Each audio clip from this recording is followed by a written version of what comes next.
From the time we were kids, Alex always had a simple dream: to defend his country from the forces of evil and oppression. None of us took this very seriously but him.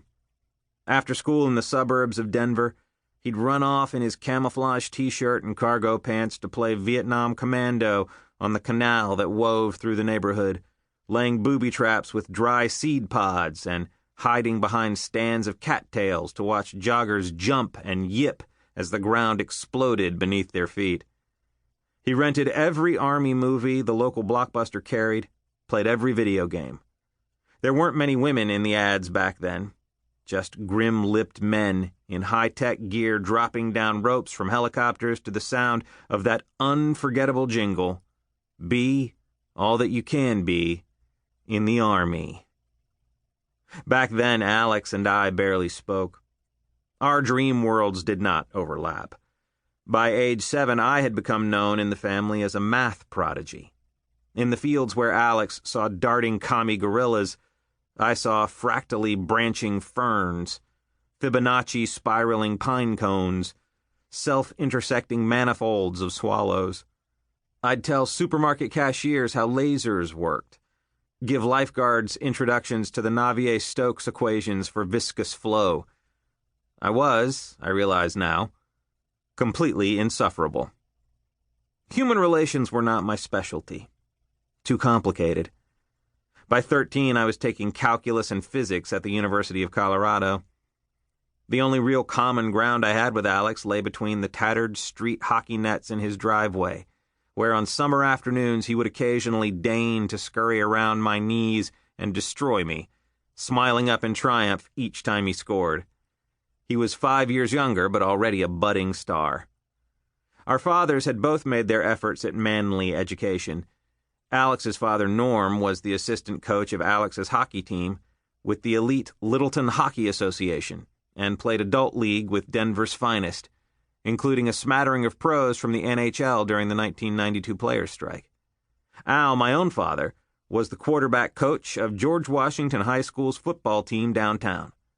Both raced bicycles competitively in the brutal front range of the Rocky Mountains, played pickup street hockey in a warehouse rink Norm had convinced a business associate to set up, skied, golfed, climbed, and pumped inordinate quantities of iron. Summers they took us camping in the foothills, hiking through the canyons, fishing in the tick-infested ranch land of our Texas relatives. They stuck earplugs in our ears, jammed 12-gauge shotguns against our shoulders, pointed us toward the discarded appliances at the other end of the ravine, and needled us until we squeezed the trigger. It all took better with Alex than with me. Even when he was still in school, reports of his shining all-Americanness began filtering in. Shoveling snow for an elderly neighbor, coaching little kids at hockey camp, defending classmates against bullies at Littleton High School. Though he was flying to tournaments all over the country with his nationally ranked club hockey team, he became more and more serious about the Army thing. It seemed to me as if he had bought himself ready-made off a toy store display rack, a G.I. Joe action figure self, and now that he had the basic model, a world of attachments and product tie-ins were available to him. His would be a life of heroic accomplishment. An American life. A Blum life. A triumph. Alex signed his 11X Airborne Ranger contract in the final semester of his senior year at Littleton, reserving the chance to try out for the Army's elite 75th Ranger Regiment. Many infantry recruits at the time signed contracts exactly like this one, lured by the chance to become an elite commando, but only a small fraction made it through the series of painful trials on the path to special operations.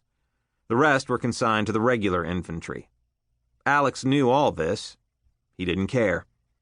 He shipped off to basic before dawn on the 5th of July. 5 months later, he graduated from basic and became an infantryman.